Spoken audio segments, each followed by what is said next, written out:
महराज मलिक ने national conference को अपना सपोर्ट विड्रॉ कर दिया है। मेरे साथ एक्सक्लूसिव बातचीत करने के लिए इस समय फोन कॉल पे महराज मलिक है, जो एमएलए डोडा है। महराज साहब, बहुत बहुत शुक्रिया वक्त देने के लिए। मेरा सबसे पहला और अहम तरीन सवाल, आपने नेशनल कॉन्फ्रेंस को क्यों अपना सपोर्ट विड्रॉ किया? आखिरकार क्या ऐसी मजबूरी थी कि आपको अपना सपोर्ट विड्रॉ करना पड़ा? क्या ये आपका खुद अपना जाती फैसला था या ये फिर कोई मजबूरी थी? देखिए आमिर भाई, आपको पता होगा मैं आम आदमी पार्टी से जुड़ा हुआ आदमी हूँ। जी सर। मेरा सियासत में आना कोई हमारा खानदानी तो था नहीं जी। हम एक ऐसी सोच रखने वाले लोग हैं, हम बदलाव देखना चाहते थे। जम्मू कश्मीर हो या देश के अंदर बड़े पैमाने पर बदलाव देखना चाहते हैं। हम क्रांतिकारी लोग हैं। हम जुल्म को नहीं सह सकते हैं और जालिम को बर्दाश्त नहीं कर सकते हैं, और जो हो रहा है उसे देखकर अनदेखा नहीं कर सकते हैं। आपको याद होगा जब आंदोलन दिल्ली के अंदर हुआ, फिर एक पार्टी का जन्म होता है, अरविंद केजरीवाल चुनाव लड़ते हैं, आम आदमी पार्टी का वजूद होता है और 49 सरकार बनती है। सरकार में चीफ मिनिस्टर यूटी के अंदर अरविंद केजरीवाल बनता है। और जब 49 दिन बीत जाते हैं, जब वो देखते हैं कि जो मैंने वादे आवाम के साथ किए हैं मुझे पूरा नहीं करने देंगे, तो उसने 49 दिन की सरकार छोड़कर रिजाइन दे दिया, सरकार खत्म कर दी। अपने स्वास्थ्य के लिए नहीं उठे थे वो, क्योंकि उन्होंने वादे किए थे दिल्ली को बदलने के लिए। जब दिल्ली के बदलने के लिए उनकी सरकार नहीं थी तो उन्होंने सरकार छोड़ दी लोगों के लिए, क्योंकि वो आए थे लोगों के लिए और छोड़ी लोगों के लिए। वही बात मैं आपको बताना चाहूंगा। फिर जब दोबारा इलेक्शन हुए तो वहां पर सरकार बनी और 5 साल के अंदर वो सारी चीजें की जो दिल्ली के लोगों के साथ उन्होंने वादा किया था। ठीक, और ये मैं नहीं कह रहा हूं, ये पूरी दिल्ली जानती है, पूरा देश नहीं, पूरा दुनिया मानती है इस बात को। और वो अरविंद केजरीवाल जो शरीफ दिखने में है, जिसको राजनीति के साथ दूर दूर का वास्ता नहीं था। ठीक, और अब वही बात आती है 10 साल के बाद जम्मू कश्मीर के अंदर चुनाव होते हैं, एक बहुत बड़ा मैंडेट एनसी को मिलता है। और वही एनसी जो पहले कहती है कि हम यूटी में चीफ मिनिस्टर नहीं बनेंगे, फिर ले देकर बन जाते हैं। पता है यूटी है, कह रहे हैं कि हम स्टेट के लिए लड़ेंगे। मैं आपको एक बात बताना चाहूंगा, जम्मू कश्मीर की आवाम कायर नहीं है, जम्मू कश्मीर की आवाम मजबूर और लाचार नहीं है, लेकिन नेताओं ने हमें कमजोर बनाया है। जिन लोगों को हमने ताकत दी उन लोगों ने ताकत तो ले ली, लेकिन उस ताकत को नीलाम किया, बड़े बड़े जालिमों के सामने घुटने टेक दिए और हमारी आवाम को कमजोर साबित किया, जो हम नहीं है। जम्मू कश्मीर की आवाम कमजोर नहीं है। महराज मलिक साहब, आपने सपोर्ट विड्रॉ इसलिए किया क्योंकि आपको लगता है हुकूमत काम नहीं कर पा रही है? मैं बता रहा हूं, 9 महीने बीत जाते हैं मोदी के खिलाफ लड़ने के लिए, अमित शाह के खिलाफ लड़ने के लिए, भाजपा और आरएसएस की सोच के खिलाफ लड़ने के लिए जम्मू कश्मीर की आवाम ने एक बहुत बड़ा मैंडेट एनसी को दिया था। उनके तलवे चाटने के लिए नहीं, उनसे बातचीत करने के लिए नहीं। बातचीत करने के लिए आपके पास 1 महीना था, 2 महीने थे, 3 महीने थे, आपके पास सुप्रीम कोर्ट है, आपने उनके दरवाजे भी खटखटाए, लेकिन 9 महीने बीत जाते हैं, सब्र का पैमाना भर जाता है और आप दोष दे रहे हैं टीवी में आकर कि यहां आईएएस ऑफिसर नहीं सुनता है। दिल्ली के अंदर भी, यूटी के अंदर, वहां पर अरविंद जी के नहीं सुनवाई होती थी, लेकिन वो हाई कोर्ट जाते थे, सुप्रीम कोर्ट जाते थे, दिल्ली के अवाम के लिए फैसले लाते थे, दिल्ली के अवाम के लिए फैसले लाते थे और उन्हें जमीनी सतह पर इंप्लीमेंट करते थे। आपको लगता है उमर अब्दुल्ला साहब बीजेपी के इशारों पे नाच रहे हैं जम्मू कश्मीर में? नहीं, मुझे बताइए, हमने कमजोर आदमी को वोट नहीं दिया था, हमने ताकत दी है। हमें छीनना पड़ेगा, हमें लड़ना पड़ेगा। क्या आपको लगा किसी भी एंगल से 9 महीने कोई लड़ाई की बात हुई? कोई ये लगा आपको कि बीजेपी के खिलाफ विद्रोह करेंगे और सेंटर को मजबूर करेंगे? जो इन्होंने वादा किया था, हम स्टेट देंगे, स्टेट लाएंगे, हमें काम करने के लिए एलजी रुकावट ना बने। अरे दिल्ली के अंदर भी एलजी था, लेकिन दिल्ली में एलजी को रोका गया और आज ये एलजी ड्रामा कर रहा है कि मेरे पास पुलिस है, लॉ एंड ऑर्डर है, बाकी कुछ नहीं है। और वो लोग कह रहे हैं कि हमारे पास कुछ भी नहीं है। अरे किसके पास क्या है, कोई तो बता दो। बीजेपी भी जिम्मेदार है, एनसी भी जिम्मेदार है, जमीन पे काम हो ही नहीं रहा है। आप तो धोखा दे रहे हैं जम्मू कश्मीर की आवाम को, दोनों मिल बैठ के ड्रामा कर रहे हैं, हमें ये ड्रामा मंजूर नहीं है। अच्छा, आपने महराज जी आपने अपना सपोर्ट विड्रॉ किया। आपके एक शख्स के, एक एमएलए के सपोर्ट विड्रॉ करने से हुकूमत को क्या फर्क पड़ सकता है? और फर्क सुन लीजिए, मुझे फर्क पड़ता है। मैं गुनहगार नहीं बन सकता। अच्छा। मैं इस दलाली का हिस्सा नहीं बन सकता। मैं इस गुनाह का गवाह नहीं रह सकता। मैं इस गुनाह का गुनहगार नहीं बन सकता। अगर मैंने वादा किया है तो मैंने आवाम की बेहतरी के लिए बात की है। मैंने अपनी कॉन्स्टिट्यूंसी को बेहतर बनाने के लिए कहा था। मैं सरकार के साथ इसलिए खड़ा था कि सरकार में बैठकर अपनी कॉन्स्टिट्यूंसी में और इजाफा करूं। इजाफा क्या करूं, जो था वो भी नहीं आ रहा है। क्या 9 महीने में महराज मलिक साहब आपके काम भी हो रहे थे या कामों में रुकावट? काम हो रहे थे, कौन से काम हो रहे थे इनको बता दो। पुलिस से वास्ता नहीं, हमें लॉ एंड ऑर्डर की कोई प्रॉब्लम नहीं हमने बताई। हमारे मसले ये थे कि हमारा हॉस्टल बेहतर हो, या हॉस्टल के अंदर बेहतर नहीं कर पाए, ये तो यूनिफॉर्म तक नहीं लगवा पाए। ये तो एक आरबीआई फ्रॉड डॉक्यूमेंट्स बनने के बाद एक डॉक्टर बनती है, उसके खिलाफ कार्रवाई नहीं कर पाए। अरे ये लोग क्या कर सकते, सरकार में बैठकर ये कोई कार्रवाई नहीं कर सकते। एक मिनिस्टर अगर हो तो वो मिनिस्टर कार्रवाई नहीं कर सकती। मैं पूछना चाहता हूँ, यूनिफॉर्म नहीं लगवा सकते हैं ये गवर्नमेंट ऑफिशियल से, और ये बात कर रहे हैं मेरे लोगों को परेशानी हो रही है। ये लोग अफसर को ड्यूटी नहीं दिला सकते। क्या आप इन मिनिस्टर से इत्तेफाक नहीं रखते हैं जो ये 4 मिनिस्टर्स बने? क्या आप इनके, क्या लगता है इत्तेफाक है? एक आदमी उनको आपको एक रिपोर्ट बनती है, आपकी एक कमेटी बैठती है कुछ साल पहले, और रिपोर्ट में ये लिखा जाता है कि इसका आरबीआई फेक है, इसकी डिग्री फेक है। और आज जब महराज सवाल उठाता है, मैं एमएलए हूँ, मजाक नहीं हूं, मैं गली का कोई एक आम नागरिक नहीं हूं, एक आम बंदा नहीं हूं जिसकी बात आप नहीं सुन रहे हो। मैं एक एमएलए हूं, मुझे कॉन्स्टिट्यूंसी ने जिम्मेदारी दी है और मैं सरकार का हिस्सा हूं। उसके बाद भी अगर आप डॉक्टर के खिलाफ कार्रवाई नहीं कर सकते हो तो आपकी सरकार क्या है? आप मुझे बता दीजिए। जिन लोगों को आपने अटैचमेंट नहीं कैंसिल करवा पाए, अपनी जगहों तक नहीं पहुंचा पाए, वो सरकार क्या कर पाएगी?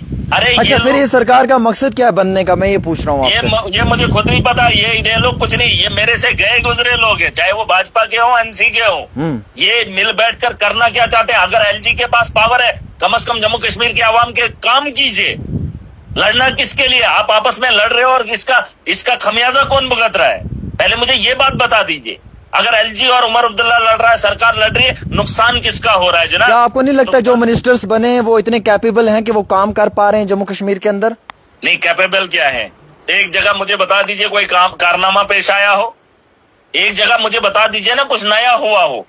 अरे करप्शन रुकी नहीं है, ड्यूटियां ले नहीं पा रहे हैं, ट्रांसफर हो नहीं पा रही है किसी का। ओवरऑल आपको लगता है इस हुकूमत से कुछ भी बेहतर नहीं हो पा रहा है 9 महीने में? मुझे जम्मू कश्मीर की आवाम बता देना। देखिए, मैं उठा हूं लोगों के लिए, मुझे सरकार में बैठने का कोई शौक नहीं है। मुझे ये था कि मैं कुछ और इजाफा करूं, वो यहाँ उम्मीद है नहीं। यहाँ तो कुछ पुराना भी नहीं हो रहा है। और मैंने असेंबली के अंदर कुछ बातें बोली थी जब मैं भाजपा से सवाल करता था। मुझे लग रहा था कि एनसी के लोग सरकार में बैठकर हम लोग आगे कुछ करेंगे। 6 महीने खत्म हो जाते हैं, पहाड़ी इलाका है, बर्फीला इलाका है, अभी तक पैसा रिलीज नहीं आया है। सिर्फ तनख्वाह हमें अकाउंट में आई है, लोगों का पैसा रिलीज नहीं आया। काम कब होंगे? पैसा हर साल की तरह लैप्स हो जाएगा। सेविंग तो लगेगा ही नहीं। बिल्कुल, तो अपना पैसा लैप्स। महराज साहब, जब आपने सपोर्ट विड्रॉ किया तो क्या आपकी बात सीएम साहब से हुई थी या किसी बड़े ऑफिस? मैंने कोशिश की थी उनसे बात करने की, लेकिन उनसे बात नहीं हो पाई, वो दिल्ली गए थे। हाँ। मुझे अब ये बातें नहीं करनी है। मैं कॉन्स्टिट्यूंसी को रिप्रेजेंट करता हूँ, मेरे अपने लोग हैं, मेरे लोगों को फायदा नहीं। आपने सर किसी से सलाह मशवरा किया था? ये आपकी जाती फैसला था? नहीं लेने, मैं जीत कर आया हूं। मैंने लोगों से वादे किए थे। मैं जब लोगों के वादे पूरे नहीं कर पा रहा हूं, मुझे सलाह नहीं लेनी है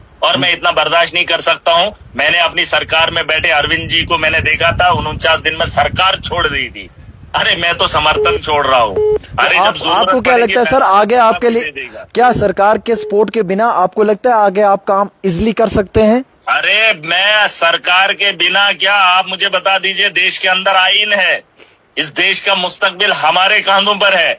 आवाम की जिम्मेदारी, आवाम के लिए ब्यूरोक्रेसी है, आवाम के लिए सरकारें हैं। आवाम को रौंदने के लिए सरकारें नहीं होती है, आवाम को रौंदने के लिए एडमिनिस्ट्रेशन नहीं होती है। एडमिनिस्ट्रेशन को उनको बताया है, एक कानून बना है कि एक एडमिनिस्ट्रेटर को क्या काम करना है। लोगों की बेहतरी के लिए, लोगों की बेहतरी के लिए होगा तो मुल्क बेहतर बनेगा। यहाँ दबाने के लिए नहीं। जो ब्यूरोक्रेट मजलूम को दबाने की कोशिश करेगा, किसी के गरीब का हक छीनने की कोशिश करेगा, महराज और उसकी आवाम मिलकर पूरी ताकत के साथ खड़ी हो जाएगी और आप देखेंगे। महराज साहब सुन लीजिए, हमारे टैक्स के पैसे की तनख्वाह लेते हैं और ब्यूरोक्रेट काम, यही सरकार का मकसद होता है कि ब्यूरोक्रेट से काम कराया जाए।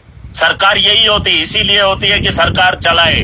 लेकिन यहाँ मजबूरी है, अब लोग सरकार को चलाएं, लोग ब्यूरोक्रेसी को चलाएं। अब यहाँ पे तर्ज उल्टा हो रहा है क्योंकि यहाँ पे कोई किसी को मानने वाला नहीं। महराज साहब मेरा ये सवाल है आपको। इस समय 5000 लोग लाइव देख रहे हैं मेरे इस प्रोग्राम में। महराज साहब, क्या अब आप आइंदा नेशनल कॉन्फ्रेंस की हुकूमत को कभी अपना सपोर्ट नहीं देंगे या फिर किसी और जमात को देने का इरादा कर लिया है या इरादा है? मैं किसी को सपोर्ट, देखिए मैं इसलिए दिया था क्योंकि मुझे लगा था एक बहुत बड़े लोग, उन्हें 42 सीटें थी, 42 सीटों पे बहुत सारे लाखों लोगों ने वोट दिया था। मैंने सोचा था इतनी आवाम ने सही फैसला किया होगा, मैं भी उसी के साथ चलूं, ठीक है। और जब मैंने देखा कि ये लोग कुछ नहीं कर सकते हैं तो मैंने अपना पासा पलट दिया। मैंने कहा मैं इस गुनाह में शामिल नहीं हो सकता हूँ। मेरी वजह से सरकार नहीं टूट सकती है, लेकिन इतना है कि मैं इसका हिस्सा भी नहीं बन सकता हूँ। मैं इतने लाखों करोड़ों लोगों के जज्बात के साथ नहीं खेल सकता हूँ। मैं दिल्ली को देखता हूँ, हमने यूटी के अंदर बदलाव लाया, लेकिन इन्होंने 9 महीने तक मुंह नहीं खोला। हमने 49 दिन में लोगों के लिए सत्ता छोड़ दी थी, कुर्बान की थी। हमने 10 साल लड़ाई लड़कर दिल्ली को खूबसूरत बनाया और ये लोग 9 महीने में मुंह भी नहीं खोल पाए। और ये पल्लू झाड़ रहे और कह रहे थे कि केजरीवाल की तरह हमने सेंटर से नहीं लड़ना है। अगर आपको मोदी से नहीं लड़ना है तो मोदी के साथ मिलकर जम्मू कश्मीर के अंदर सरकार चलाइए, जैसे पीडीपी ने इनके साथ मिलकर सरकार चलाई थी। हम झुकने वाले नहीं है। अरविंद केजरीवाल वो शख्स है जो मोदी की तानाशाही से नहीं डरा, जेल गया, लेकिन गुलामी कबूल नहीं की थी। और जम्मू कश्मीर की आवाम इतनी काहिल नहीं थी जितनी इन लोगों ने दिखाई है। मोदी के सामने घुटने टेकने के लिए वोट नहीं दिए थे, मोदी को रोकने के लिए, उसकी तानाशाही को तोड़ने के लिए, उसकी अकल को मजबूर करने के लिए और उसे रोकने के लिए, जम्मू कश्मीर को बेहतर बनाने के लिए एनसी को चुना था, जो मुझे दिख नहीं रहा है। अब ये लड़ाई जम्मू कश्मीर की आवाम खुद लड़ेगी, नौजवान लड़ेगा। अरे इनसे नौकरियां नहीं मांगी थी, इनसे ट्रांसपेरेंसी मांगी थी, इनसे ये मांगा था स्कूल बेहतर बने, हॉस्टल बेहतर बने, बिजली का निजाम बेहतर बने, पानी जो है बेहतर लोगों को मिले। यहाँ तो जल जीवन के अंदर इतना घोटाला था, उसकी इंक्वायरी नहीं कर पाए। ये लोग क्या ही करेंगे। मैंने कहा एक डॉक्टर को यूनिफॉर्म लगाने में कमजोर रहे, नाअहल रहे, एक डॉक्टर के खिलाफ कार्रवाई नहीं कर पाते। अरे ऐसी सरकार को क्या करना, हम जड़ से उखाड़ फेंकेंगे। जो जम्मू कश्मीर में हो या मेरी कॉन्स्टिट्यूंसी के अंदर मेरी आवाम के साथ खिलवाड़ करेगा, पूरी ताकत के साथ उसे यहाँ से निकालने में कोई भी कसर नहीं छोड़ेंगे। अब देखेंगे आप आने वाले कल में कि काम कैसे होते हैं। जो टैक्स से हमारी तनख्वाह लेगा और अपने बच्चों को पालने का काम करेगा, उसे जनता को जगाकर उससे काम लेने के लिए बहुत शुक्रिया महराज मलिक जी, बहुत शुक्रिया अपना वक्त देने के लिए। मेरे साथ महराज मलिक एमएलए डोडा हैं, जिन्होंने अपना सपोर्ट विड्रॉ कर दिया है। नेशनल कॉन्फ्रेंस की हुकूमत के साथ अभी तक थे, लेकिन जस्ट अभी इन्होंने अपना सपोर्ट विड्रॉ किया। एक्सक्लूसिव डेली तस्कीन पे पहले इन्होंने बात की है और इस बातचीत के अंदर इन्होंने खुलासा पेश किया उमर अब्दुल्ला की हुकूमत में कमोपेश 9 महीने में कोई काम काज नहीं हुआ। कबल अज वक्त इन्होंने ये सपोर्ट इसलिए विड्रॉ किया क्योंकि इन्हें महसूस हुआ कि अवाम के वादों के साथ वादा खिलाफी हो रही है और अवाम को बेवकूफ़ बनाने की कोशिश की जा रही है। हुकूमत पे दावा पेश किया कि हुकूमत ने जो वादे किए हैं वो वादे पूरे नहीं हुए। इल्जामात आयद पेश करते हुए एमएलए डोडा महराज मलिक ने आज अपना सपोर्ट विड्रॉ किया है और कहा है कि इस हुकूमत से कुछ भी नहीं हो रहा है, ये सिर्फ अमित शाह और प्राइम मिनिस्टर नरेंद्र मोदी के कहने पे ही काम कर रही है, बल्कि उनके खिलाफ नहीं लड़ रही है।